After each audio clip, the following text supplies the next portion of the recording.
नमस्कार विद्यार्थियों, welcome again to my channel Sandeep Jain classes. आज हम क्लास 12th इंग्लिश लिटरेचर की टेक्स्ट बुक प्रूडेंस में श्री औरोबिंदो द्वारा रची गई पोइम ट्रांसफॉर्मेशन की स्टडी करेंगे। ट्रांसफॉर्मेशन का हिंदी में तात्पर्य होता है रूपांतरण या परिवर्तन। इस पोइम में हम पढ़ेंगे कि किस प्रकार से पोइट ये सजेस्ट करते हैं कि उनका रूपांतरण हो चुका है, उनका ट्रांसफॉर्मेशन हो चुका है। उनका ट्रांसफॉर्मेशन किस रूप में हो चुका है?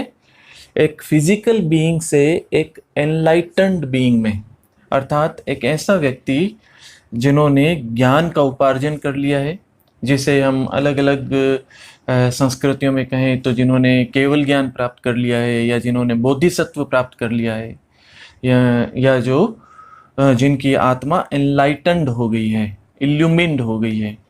तो हम साथ साथ में इसकी थीम, इसका सेंट्रल आइडिया, इसको समझते जाएंगे और लाइन बाय लाइन एक एक पंक्ति को हम यहाँ समझने का प्रयास करते हैं। इस कविता को सोनेट के फॉर्म में लिखा गया है। इसमें कुल मिला के 14 लाइन्स हैं। आइए इसकी स्टडी करते हैं। My breath runs in a subtle rhythmic stream. It fills my members with a might divine. I have drunk the infinite like a giant swine. Time is my drama or my peasant dream. पहली पंक्ति से देखें। My breath runs in a subtle rhythmic stream. कवि कहते हैं कि मेरी सांस एक सूक्ष्म लयबद्ध धारा में चलती है। अर्थात कवि जब सांस ले रहे हैं तो उनकी सांसों का जो प्रवाह है, सांस का अंदर जाना और बाहर जाना, वो लयबद्ध तरीके से बहुत ही सूक्ष्म है और एक धारा के रूप में है। अर्थात कवि कहना चाह रहे हैं कि उनके अंदर जो ट्रांसफॉर्मेशन हुआ है, उनके अंदर जो रूपांतरण हुआ है, उसके कारण उनकी सांसों का प्रवाह बहुत ही लयबद्ध हो गया है, बहुत ही सूक्ष्म हो गया है। सूक्ष्म का यहाँ मतलब है पतला हो गया है और बड़ा रहस्यमयी हो गया है। और किस प्रकार से रहस्यमयी हो गया है ये आगे बताते हैं। It feels my members with A might divine. कवि कहते हैं, श्री औरोबिंदो यहाँ कहते हैं कि ये जो सांसों का प्रवाह है, सांस जब वो भीतर लेते हैं तो यह उनके शरीर में एक देवीय शक्ति भर देती है। It feels my members. Members का मतलब है या बॉडी पार्ट्स, यानी उनके शरीर के अंग। तो यह सांस जो उनके भीतर जा रही है, ये उनके शरीर में एक दिव्य शक्ति का संचार कर देती है। एक माइट डिवाइन, यहाँ माइट का मतलब है शक्ति और डिवाइन का मतलब है देवीय। तो उनके भीतर एक देवीय शक्ति का स्फुरण कर देती है। I have drunk the infinite like a giant swine. कवि आगे कहते हैं कि आई हैव ड्रंक यानी मैं पी चुका हूँ। क्या पी चुके हैं? The infinite. तो वो कहते हैं मैं अनंत को पी चुका हूँ, यानी मैंने अनंत को धारण कर लिया है। यहाँ अनंत क्या है? ईश्वर को। अनंत का मतलब यहाँ है ईश्वर से, भगवान से। तो वो कहते हैं मैंने अनंत को एक विशाल दैत्य की मदिरा की तरह पी लिया है। आई हैव ड्रंक, मैं इसे पी चुका हूँ। जिस प्रकार से एक विशाल आकार का दानव मदिरा को पीता है, बड़ी मात्रा में पीता है, उसी प्रकार से मैंने अनंत को या ईश्वर को या देवीय शक्ति को अपने भीतर समाहित कर लिया है। मैंने बहुत बड़ी मात्रा में आध्यात्मिक रसास्वादन कर लिया है। आगे देखें। टाइम इज माई ड्रामा और माई पेजेंट ड्रीम। पेजेंट का मतलब होता है शानदार और अद्भुत या स्प्लेंडिड। तो कवि कहते हैं क्योंकि अब उनका रूपांतरण हो चुका है, उनका ट्रांसफॉर्मेशन हो चुका है, तो समय उनके लिए अब क्या है? समय उनके लिए एक ऐसी जगह है जहाँ वो अब सब कुछ अपने सामने होता हुआ, घटित होता हुआ देख सकते हैं, सब कुछ अनुभव कर सकते हैं और उनके जीवन को शक्ति प्रदान करने वाला तत्व हो गया है। टाइम इज़ माई ड्रामा और माई पेजेंट ड्रीम है। मेरा शानदार स्वप्न है, मेरा शानदार ड्रामा है। ड्रामा का मतलब यहाँ पे स्टेज से है, अवस्था से है। यानी कवि के पास में अब ऐसी शक्ति आ गई है कि वो समय के पार भी देख सकते हैं। उनको समय के भीतर क्या क्या घटित हो रहा है, समय के आगे क्या क्या घटित होगा, वो सब भी अब पता है। तो समय उनके लिए एक ड्रामा और पेजेंट ड्रीम की भांति हो गया है। तो ये प्रथम जो 4 पंक्तियां थी, इसमें हमने देखा कि किस प्रकार से श्री औरोबिंदो में रूपांतरण के बाद उनके फिजिकल बीइंग से इल्यूमिन्ड सोल होने पर क्या क्या परिवर्तन आ गया है। नेक्स्ट देखिए, now are my illumined cells joy's flaming scheme and changed my thrilled and branching nerves to fine channels of rapture, opal and hyaline for the influx of the unknown and the supreme।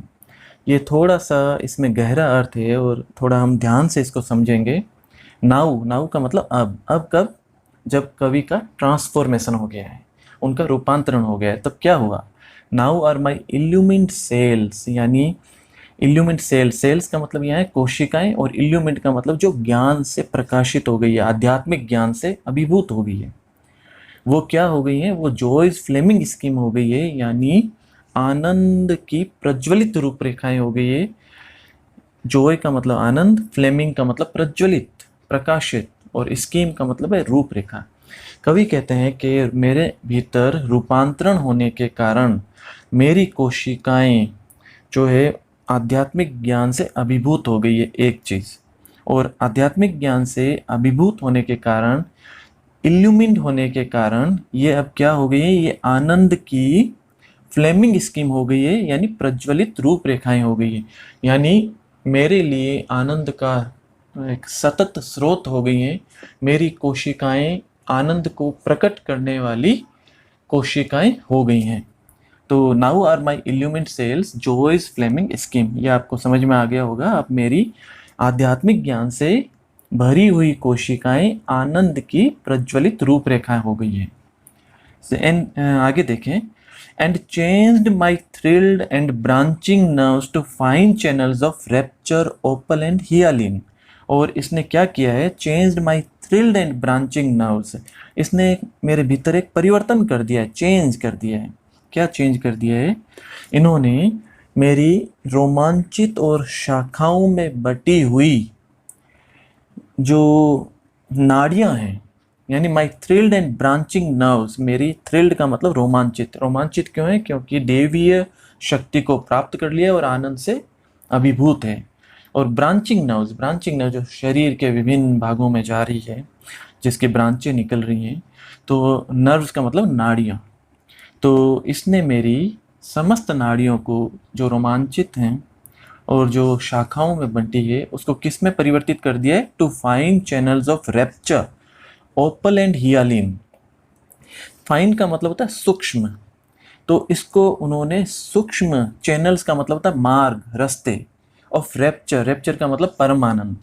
इसने मेरी नाड़ियों को परमानंद के मार्गों में परिवर्तित कर दिया है। ये सूक्ष्म नाड़ियाँ हैं जो परमानंद के मार्ग हैं, इन मार्गों से परमानंद प्राप्त हो रहा है। रैप्चर्स, ओपल एंड हियालिन, कैसा है? ओपल है यानी दूधिया है, हियालिन का मतलब पारदर्शी है। मेरी ये जो नाड़ियाँ हैं ये दूधियाँ हैं और पारदर्शी हो गई हैं और परमानंद का स्रोत हो गई हैं। For the influx of the unknown and the supreme, और फॉर द यानी अब आगे यहाँ पे कवि बता रहे हैं किसके लिए? फॉर, इसमें बता रहे हैं for the influx of the unknown. Influx का मतलब होता है एक बड़ी मात्रा में अंतः प्रवाह। एक कवि जो हैं इस ट्रांसफॉर्मेशन की अवस्था में कुछ इन्फ्लक्स प्राप्त कर रहे हैं, एक अंतर प्रवाह प्राप्त कर रहे हैं। आप कल्पना करें कि उनके शरीर के भीतर एक बाहर से एक श्वेत रंग का प्रकाश जो है प्रवेशित हो रहा है।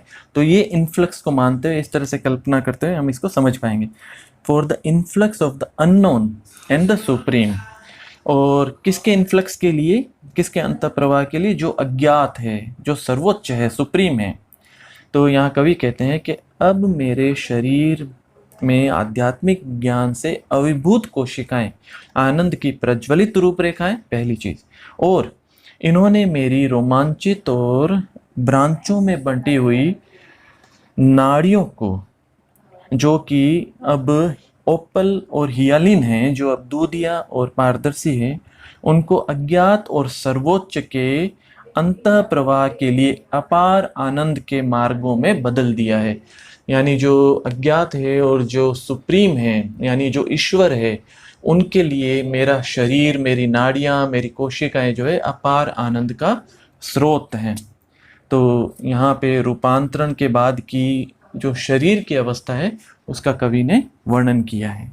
इन अंतिम 6 पंक्तियों में कवि ट्रांसफॉर्मेशन का अपने ऊपर जो प्रभाव पड़ा है उसको समराइज करते हुए कहते हैं, I am no more a vessel of flesh, a slave to nature and her leaden rule. I am caught no more in the senses' mesh. My soul unhorizoned widens to measureless sight. My body is God's happy living tool. My spirit a vast sun of deathless light.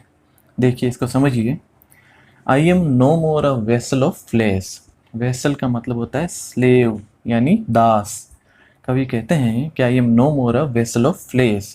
वो कहते हैं कि अब मैं इस भौतिक शरीर का दास नहीं हूँ।